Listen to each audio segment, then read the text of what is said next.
암몬 사람 나하스가 올라와서 길르앗 야베스에 맞서 진침해 야베스 모든 사람들이 나하스에게 이르되 우리와 언약하자. 그리하면 우리가 너를 섬기리라. 암몬 사람 나하스가 그들에게 이르되 내가 너희 오른 눈을 다 빼야 너희와 언약하리라. 내가 온 이스라엘을 이같이 모욕하리라. 야베스 장로들이 그에게 이르되 우리에게 이랫동안 말미를 주어 우리가 이스라엘 온 지역에 전령들을 보내게 하라. 만일 우리를 구원할 자가 없으면 내게 나아가리라.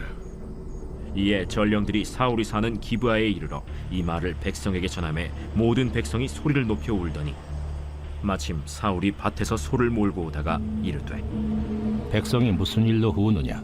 그들이 야베스 사람의 말을 전하니라. 사울이 이 말을 들을 때 하나님의 영에게 크게 감동되매 그의 노가 크게 일어나 한결이의 소를 잡아 각을 뜨고 전령들의 손으로 그것을 이스라엘 모든 지역에 두루 보내어 이르되 누구든지 나와서 사울과 사무엘을 따르지 아니하면 그의 소들도 이와 같이 하리라. 하였더니 여호와의 두려움이 백성에게 임하매 그들이 한 사람같이 나온지라. 사울이 베색에서 그들의 수를 세어보니 이스라엘 자손이 30만 명이요 유다 사람이 3만 명이더라. 무리가 와 있는 전령들에게 이르되 너희는 길르앗 야베스 사람에게 이같이 이르기를 내일 해가 더울 때에 너희가 구원을 받으리라 하라. 전령들이 돌아가서 야베스 사람들에게 전하매 그들이 기뻐하니라. 야베스 사람들이 이에 이르되 우리가 내일 너희에게 나아가리니 너희 생각에 좋을 대로 우리에게 다 행하라. 이튿날 사울이 백성을 3대로 나누고 새벽에 적진 한가운데로 들어가서 날이 더울 때까지 암몬 사람들을 치매 남은 자가 다 흩어져서 둘도 함께 한 자가 없었더라. 백성이 사무엘에게 이르되 사울이 어찌 우리를 다스리겠느냐 한 자가 누구니까 그들을 끌어내소서. 우리가 죽이겠나이다. 사울이 이르되 이날에는 사람을 죽이지 못하리니 여호와께서 오늘 이스라엘 중에 구원을 베푸셨음이니라. 사무엘이 백성에게 이르되 오라, 우리가 길갈로 가서 나라를 새롭게 하자. 모든 백성이 길갈로 가서 거기서 여호와 앞에서 사울을 왕으로 삼고 길갈에서 여호와 앞에 화목제를 드리고 사울과 이스라엘 모든 사람이 거기서 크게 기뻐하니라. 할렐루야. 오늘도 하나님 말씀을 붙들고 승리하는 귀한 날 되시길 바랍니다. 어제 우리는 사울이 왕으로 세워진 모습을 살펴볼 수 있었습니다. 많은 백성들이 만세를 부르면서 기뻐했었지만 사울의 왕됨을 달가워하지 않았던 불량배들도 있었던 것을 볼 수 있었습니다. 왕으로 세워진 사울은 이제 왕으로서 자신의 능력을 입증해 보여야 하는 과제를 안고 있었고 본문은 암몬과 있었던 사건에 대해 소개해 줍니다. 1절에서 3절까지의 말씀을 보면 암몬 사람 나하스가 길르앗 야베스로 올라와서 진을 쳤습니다. 야베스 사람들은 우리와 조약을 맺읍시다. 그러면 당신을 섬기겠습니다. 이렇게 했지만 2절 말씀을 보면은 암몬 사람 나하스가 그들에게 이르되 내가 너희 오른 눈을 다 빼야 너희와 언약하리라. 내가 온 이스라엘을 이같이 모욕하리라. 말도 안 되는 얘기를 하면서 이스라엘을 모욕합니다. 그만큼 암몬은 막강해서 자신이 있었고 이스라엘에는 힘이 없었습니다. 그랬기 때문에 힘이 없는 야베스 사람들은 7일간 말미를 달라 우리를 구원할 자가 없으면 항복하겠다고 합니다. 그리고 사울이 있는 기브아에 전령을 보내서 소식을 전했습니다. 소식을 전해 들은 백성들의 반응은 소리를 높여 우는 것이었습니다. 무엇 때문이었겠습니까? 전쟁으로 인한 두려움이 그들에게 있었고 그 싸움에서 그들을 구원할 구원자가 없다고 여겼기 때문입니다. 이런 상황에서 5절 말씀을 보면은 사울은 밭에서 소를 몰고 옵니다. 어제 분명히 사울이 왕으로 세워진 내용을 봤었는데 왕이 됐음에도 불구하고 사울은 여전히 농부로 살아가고 있었습니다. 그러니까 아직 왕정 체제가 제대로 갖춰지지 않았다는 것을 알 수 있습니다. 사울은 밭에서 돌아와 상황을 전해 듣고는 하나님의 영에 크게 감동됩니다. 그가 처음 왕으로 기름 부음 받았을 때 하나님의 영에 감동됐던 것처럼 이번에도 성령의 감동이 있었고 성령의 감동을 따라서 특별히 크게 분노하게 됩니다. 야베스 사람들로부터 전해 들은 소문은 분명히 같은 소식이었습니다. 그런데 백성들의 반응은 소리 높여 우는 것이었던 반면에 사울은 소식을 전해 듣고 슬퍼하거나 두려워하거나 염려하는 것이 아니라 노가 일어나게 됐습니다. 그냥 육신적으로 울컥 화가 치밀어 오른 것이 아니라 성령님이 그 안에서 거룩한 분노를 주신 것입니다. 이렇게 같은 상황 속에서도 성령 하나님은 다른 반응이 나오도록 인도해 주십니다. 모두가 두려워하는 상황 속에서도 용기를 주시고 모두가 낙심한 상황 속에서도 소망을 더해 주십니다. 그렇기 때문에 어떤 상황 가운데서도 상황을 초월해서 역사하시는 성령 하나님을 바라보면서 힘과 용기를 얻을 수 있기를 바랍니다. 7절 말씀을 읽어보겠습니다. 한 결의의 소를 잡아 각을 뜨고 전령들의 손으로 그것을 이스라엘 모든 지역에 두루 보내어 이르되 누구든지 나와서 사울과 사무엘을 따르지 아니하면 그의 소들도 이와 같이 하리라 하였더니 여호와의 두려움이 백성에게 임하매 그들이 한 사람 같이 나온지라.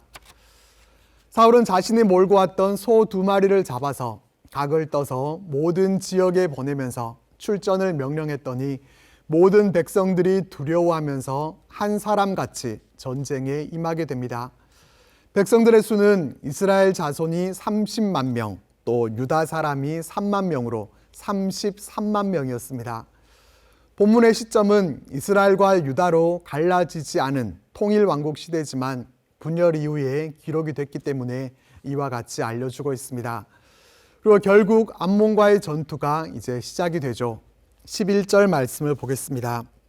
이튿날 사울이 백성을 3대로 나누고 새벽에 적진 한가운데로 들어가서 날이 더울 때까지 암몬 사람들을 치매 남은 자가 다 흩어져서 둘도 함께한 자가 없었더라. 사울은 33만 명의 군대를 세 부대로 나눕니다. 병법에 대해서 배운 적도 없었을 텐데 사울은 꽤 지혜롭게 작전을 짜서 암몬 사람들의 진영으로 들어갑니다. 그리고 그렇게 새벽에 시작해서 날이 더워지기 전에 그 싸움에서 승리를 거두게 됩니다. 왕정시대 첫 전쟁을 사울은 이렇게 승리로 이끌면서 사울의 국가 방위 능력이 인정을 받게 됩니다. 전쟁에서 승리를 거둔 후에 백성들의 반응, 12절 말씀을 보겠습니다. 백성이 사무엘에게 이르되 사울이 어찌 우리를 다스리겠느냐 한 자가 누구니이까 그들을 끌어내소서 우리가 죽이겠나이다. 백성들은 사울의 능력에 만족해하면서 일전에 사울이 왕으로 선출된 것을 멸시했던 불량배들을 죽이고자 했습니다. 하지만 사울이 막아섭니다. 13절에서 이렇게 말씀하죠. 사울이 이르되 이날에는 사람을 죽이지 못하리니 여호와께서 오늘 이스라엘 중에 구원을 베푸셨음이니라. 사울은 자신을 멸시하던 그들을 죽이지 못하게 합니다. 백성들이 그들을 죽이자고 충동했지만 사울은 승리에 도취되어서 잘못된 판단을 하지 않습니다. 어떻게 보면 백성들이 원하는 대로 해주면 자신의 권위도 드러내고 자신을 반대하던 사람들도 제거되고 왕의 위엄도 찾을 수 있을 것 같지만 그렇게 하지 않습니다.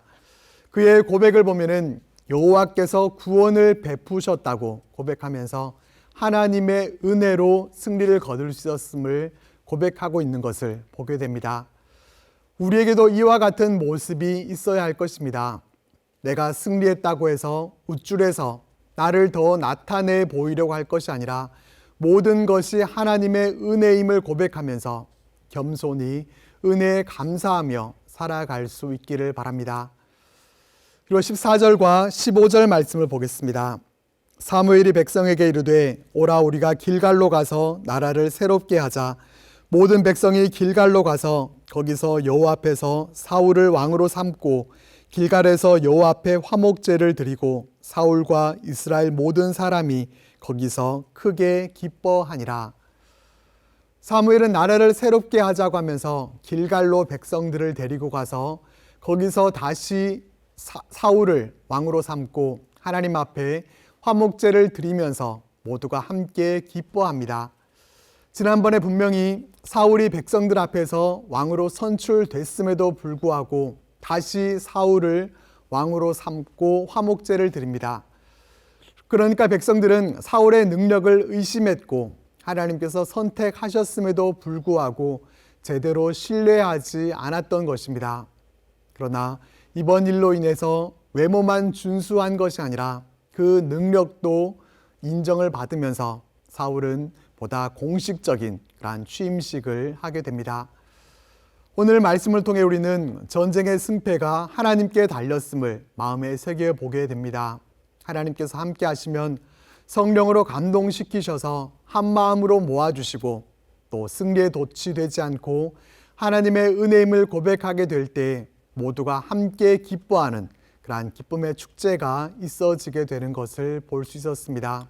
우리도 오늘 말씀을 마음에 새기면서 하나님만 의지함으로 우리의 영적 전쟁에서도 늘 승리하며 기쁨의 승전가를 부르는 우리들 모두의 삶이 되시기를 바랍니다. 기도드리겠습니다. 하나님, 어떠한 상황 가운데서도 성령 하나님께서 그 가운데 역사하셔서 그 상황들을 바꾸시고 새롭게 하실 것을 믿는 믿음이 우리 안에 새로울 수 있도록 하나님 함께하여 주옵소서. 전쟁은 우리에게 속한 것이 아님을 우리가 기억하여서 하나님께서 싸우시고 우리에게 마침내 승리를 안겨주실 것을 믿고 또 하나님의 그 은혜에 감사함으로 보답하는 우리의 삶이 될 수 있도록 성령 하나님께서 우리의 삶을 이끌어 주시고 함께하여 주옵소서. 예수님 이름으로 기도드립니다. 아멘.